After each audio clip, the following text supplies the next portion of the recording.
So another thing that happened this year was the BC election. And if you've been following anything about the BC election, you'll probably know that some of it was really confusing, and some would argue that it's not even over. And so there's a lot of things that are going around. It's a little bit confusing. So I thought I'd bring up a friend who could help us sort of figure out what the heck is happening or even happened. So please welcome from the David Suzuki Foundation, Steve Cooks.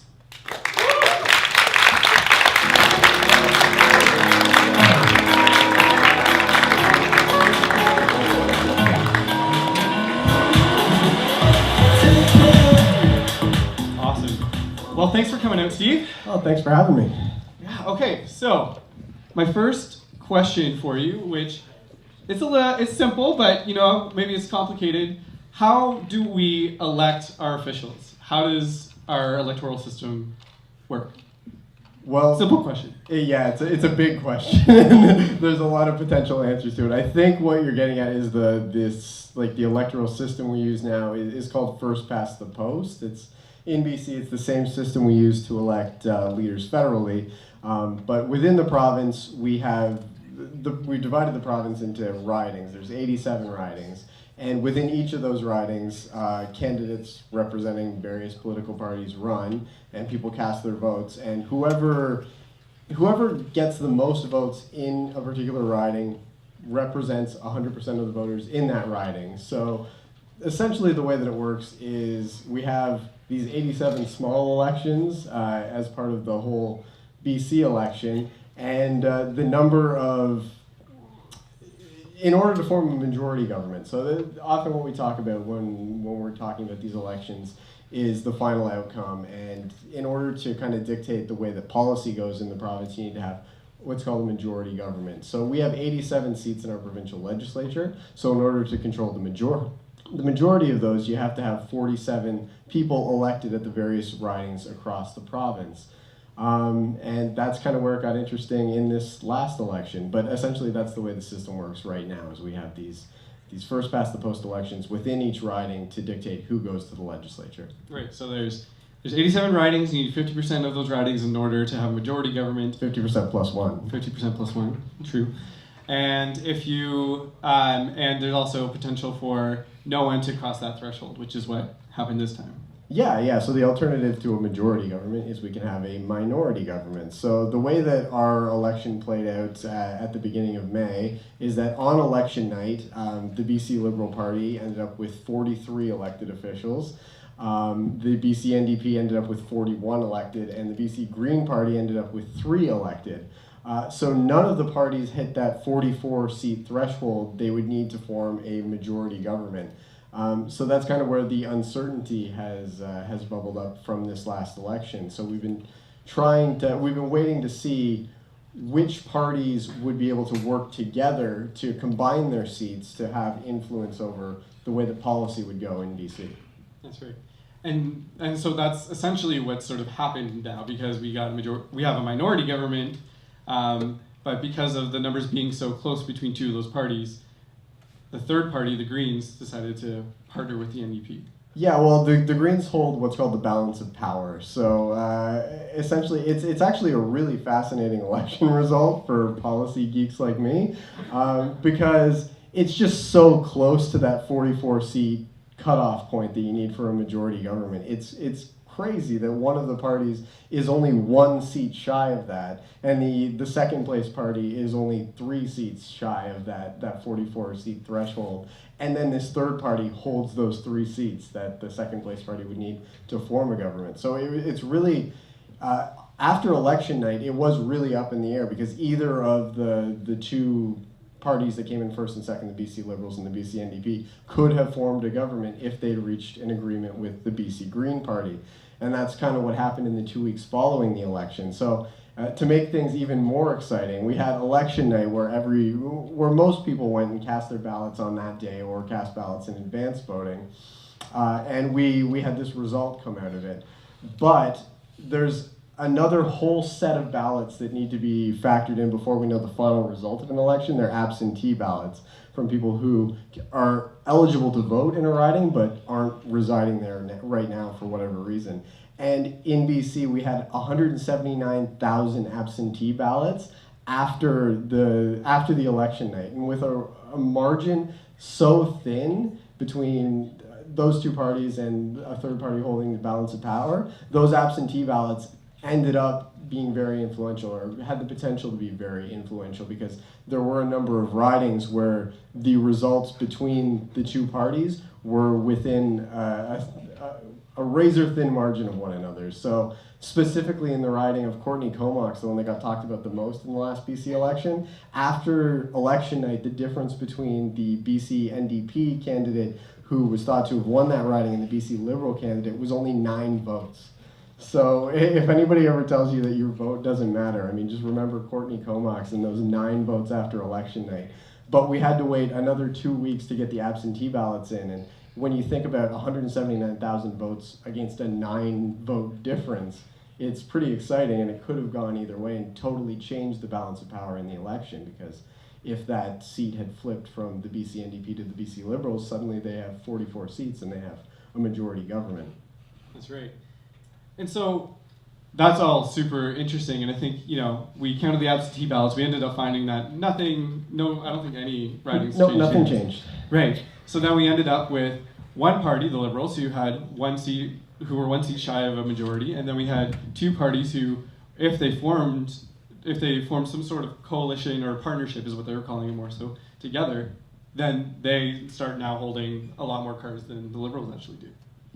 Yeah, so essentially what we saw is that once we got the final count in from the absentee ballots, and we knew that the official result was that the BC Liberal Party had 43 seats, the NDP 41 seats, and the Green 3 seats, we saw both the Liberal Party and the NDP scramble to get these meetings with the Green Party, because they knew whichever one of them could reach an agreement first, they would have basically all the power to dictate the way the policy goes. They'd have to negotiate with the Green Party, so would certainly have a more green tinge to whatever their policy would be in the first place. But in the 2 weeks following the election, but really in that week after we got the absentee results in, there was tons of meetings between the NDP leader John Horgan and the Green leader Andrew Weaver, as well as the BC Liberals put together a coalition of negotiators to meet with the Greens to try to hammer out an agreement. Ultimately, it turned out to be the NDP who found the most common ground with the Greens, and we still don't know. They haven't formed a government yet, because the way that the process works is that since the BC Liberal Party won the most seats in the election, even though no party reached that majority threshold, they still had the most seats.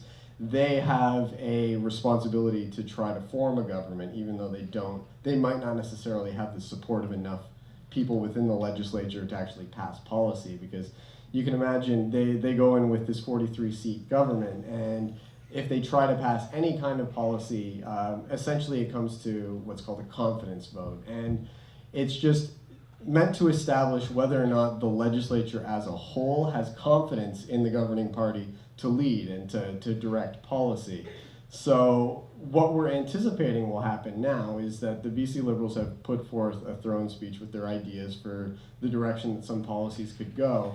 And this week there's debate about it, but essentially what has been said by the NDP and the Green Party is that they will vote non-confidence against the BC Liberal parties so that they can try to form a government in partnership going forward. So I find this incredibly fascinating. It's one of those things too where, again, it's all on this one vote. It's a 1 vote difference for everything that these folks are talking about.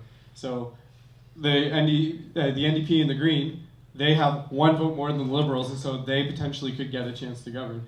But then there's a whole other slew of opportunities that could definitely kind of come into play here with that fact that there's only 1 more vote on their side versus the other side.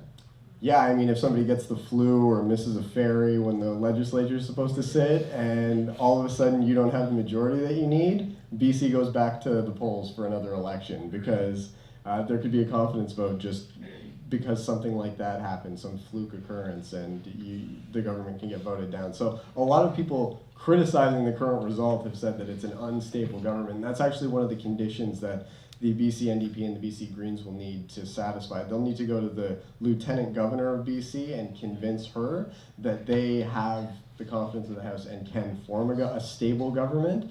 The lieutenant governor, it's actually within her powers to say, I don't have confidence in the agreement that you've reached. We need to have another election right now. So there's a number of things that could still happen, some more likely than others. And how many people know who the lieutenant governor is, or what she does, or all that? Seeing some good hands, but I'm also seeing some hands that aren't up. So why don't you explain for us who this lieutenant governor is and why she holds all this authority? Sure. So the lieutenant governor represents at the federal level, she represents the Queen in Canada, because we're still a Commonwealth country.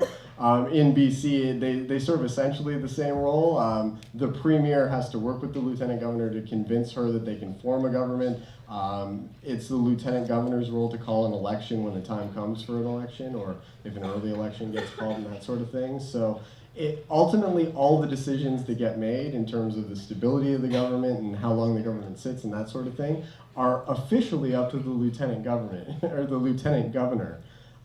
So yeah, it's a pretty powerful position, and it's an unelected one, which is a curious quirk of Canadian politics. And the way that it usually plays out is it's usually a ceremonial role. They just kind of go along with the convention or the traditions that have been in place in whatever jurisdiction they're presiding over. But it becomes a very interesting role in a situation like what we're in right now in BC, because they do have the power to make some legitimately influential decisions in terms of the direction that the province goes in. The last question for you, Steve.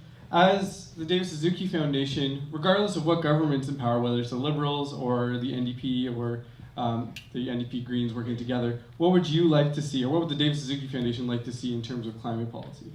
Yeah, so I mean, I am a policy analyst, and I work specifically on the climate team. So there are a number of policies that we've been hoping to see come forward in BC. BC actually, for a long time, was regarded around the world as an amazing leader in terms of climate policy. And the climate action policy that we are best known for is the carbon tax that was the first to be put in place in any jurisdiction in North America.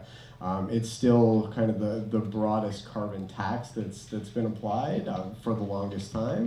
So it's kind of served as a model for other jurisdictions that want to put a price on carbon pollution and actually set that foundational policy for all of their actions to reduce their emissions and address climate change going forward. But the problem with BC's carbon tax for the last few years, at least since 2012, is it's been frozen at the level of $30 a ton. In order for a carbon tax to be effective, it needs to go up in predictable amounts so that people, as they see that price going up, they are incentivized to reduce the amount that they're polluting, be it an individual or a company working in some highly polluting industry or something like that. So the David Suzuki Foundation, we've long been advocating for increases to resume to the carbon tax within BC, but also to apply the tax more broadly, because we don't think about where the tax is applied. I mean, people often see it at the gas pump and things like that, but there are a number of areas, one in particular that we're interested in, where the carbon tax does not apply, is in fugitive emissions, or unaccounted for emissions from the liquefied natural gas industry. So basically, it's kind of a complicated concept to get into in such a short amount of time, but what we want to see is the carbon tax applied to all the emissions within the province, just so everybody is paying equally, everybody's being taxed equally. So that's kind of the foundational thing that we would hope to see from any government that forms, or any representatives that form the next government in BC. That's great. Awesome. And if anyone's looking for any more information about what the David Suzuki Foundation is up to, where can they find it? DavidSuzuki.org is our website, and we also have a contact email where we're happy to answer questions that come in, and we get lots of them. So it's great to work with such an engaged audience. One of the amazing parts about working for the David Suzuki Foundation is so many people communicate with us so frequently about the issues that we're engaged in, and they're clearly very passionate and want to be involved. So we're happy to provide them with the information that we can and the tools that we can to help them be successful. Awesome. Everyone give Steve a big round of applause.